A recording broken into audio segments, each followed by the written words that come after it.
when I come and do these things and do them live, and then you don't know what you're going to get. You know, so they asked me to do the brain maps on some people that were having the bars done, and it's like, okay, that's good. You know, I'm open. I'm always pushing the envelope. I'm on the front of the curve that's on the front of the curve.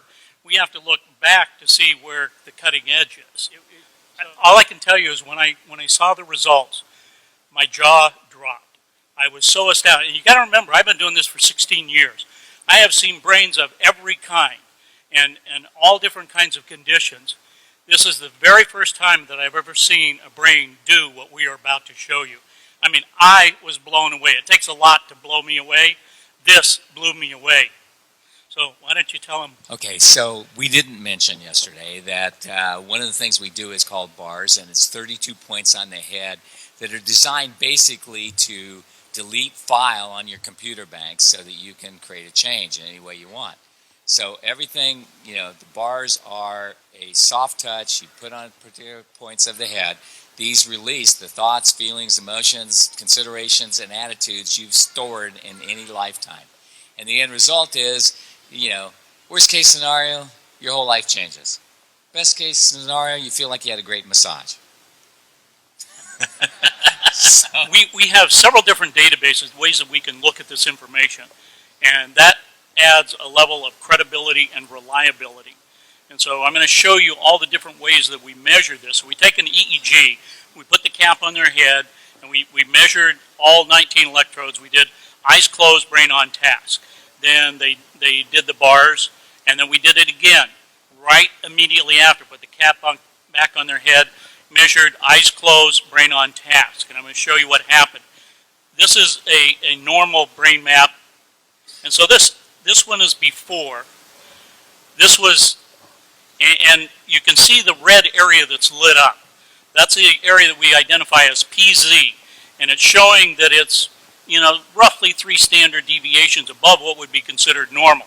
So they did, I think it was an hour and a half of running the bars. And then immediately after that, we did it again. And here's what it looks like. Can you see a difference?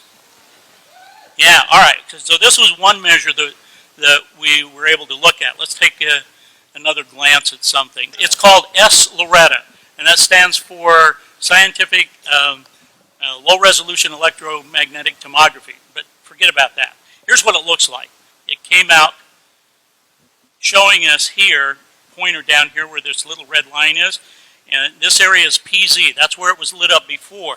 We have a different scale, and down here it's showing us that yellow is 3 standard deviations above what's normal.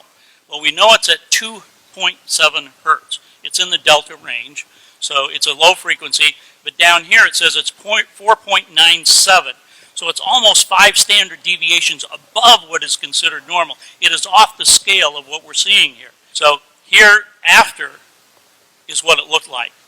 See, you can see the dark color here is the normal range. It's also saying that the change happened at 2 hertz. Okay, well that's all well and nice. There's another part that we look at here that is called the S-Loretta part here. And it gives us a triangulation. So we have what's called an x-axis, this black line here. Then the one pointing up in the air is a y-axis, and then we have a z-axis. So we get this triangulation. It's showing us exactly where. And you see this stuff here in the back of the brain. Well, that's PZ. That's where you just saw, you know, it all lit up. So here's the after. It's gone. It's gone. This doesn't happen in my world of measuring brains. Not in a matter of a few minutes. Now, being the scientist I am, that's not good enough for me. That's great, but I want to see it in action. You want to see it in action? For real? All right. So here's the brain, the area PZ that we're looking at there. And you can see the red coming in and out, that sort of thing. This is the playback of the EEG. So we've taken her eyes closed EEG, and we're now playing it back. So I went through and pulled out the pieces that I wanted to show, and they said, okay, make this little movie for me and show it. Now let's look at the after as well. Okay, so here's the after. All right, so that's the after. Let's go to the before. You see it? There's the before. We see all the red there. Then afterwards, we see this. All right. Is blue good? Now, being the scientist that I am, What does the red mean, Jeff? the red means it's 4 standard deviations above what's considered normal. It's just very, very active. Okay, it means activity. Okay, got it. Right. Thank you. So we could get into what kind of activity. It's just very, very active, and it's dealing with focus, concentration, and attention. Okay? So this means the brain's doing this. Okay, that's a scientific term. Okay. Thank you. I like that All right. one. like that term. All right, so being the scientist I am, that's not good enough for me. I want to see the whole picture, okay? You can see the little heads up here, and this one right here in delta. We're going to watch that as it plays through the sequence of events here. Additional things that are down here that we're looking at are coherence. Coherence is how the brain processes information. Okay, thank you. So there is a hypocoherence and a hypercoherence. The blue here indicates that we have a hypocoherence. So what we're seeing happen is the brain is just doing its normal thing. So the phase and the coherence is what allows that higher level of consciousness.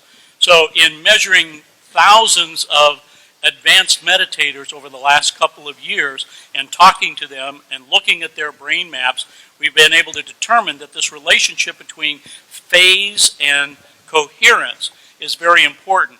We've also done some things with heart math where we've had people wear this heart device for 24 hours and we would map them during the brain when they were doing meditations. And they would be meditating for 2 hours at a time in a room like this. So we would have 450 people, and we're measuring some of these people and looking at the relationship. And when people had these profound experiences, when they were able to have kundalini energy, and we map these things, we have validation of them, that the phase and the coherence become very important, and we would see an alignment of the phase and the coherence in what I just showed you, and the heart coherence. So when there is complete heart coherence and brain coherence, then people start to have these magical experiences and start to have energy lining up. And this is about, so when you talk about aligning the energy in the chakras and coalescing that energy, this is what we've been looking at. And so what I'm seeing in this bars situation is not only a complete physical alignment, but I'm talking about the alignment with the universe, because there's a part of the brain called the thalamus that regulates all of these frequencies. And the thalamus, at the top of the thalamus, is a thing called the thalamic gate. Now, at the thalamic gate, there are a set of what we call reticular cells. These reticular cells allow other cells to bind to them, and so there's axonal columnar cells that grow up out of the brain, and it comes out right here. And what do we call that? The crown chakra.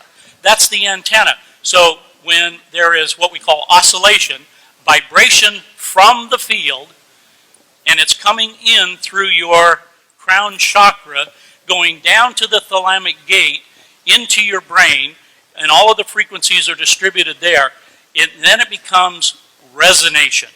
The cells in your body are resonating with that energy. So when you have a thought, where does it come from? It starts down in the subcortical regions of your brain. It goes up through the thalamic gate, comes out here, and interacts with the field. Okay, you still with me? Remember yesterday I was talking about 17 seconds? If you hold that energy and you're putting that energy out for 68 seconds, that is wave energy that's coming out, right? Once you hold that amount of time, the visualization that you just heard and that you just did, that kind of visualization, if you hold that for 68 seconds, it now has enough mass energy in the brain to affect particle energy. Okay? That's where the transition comes in.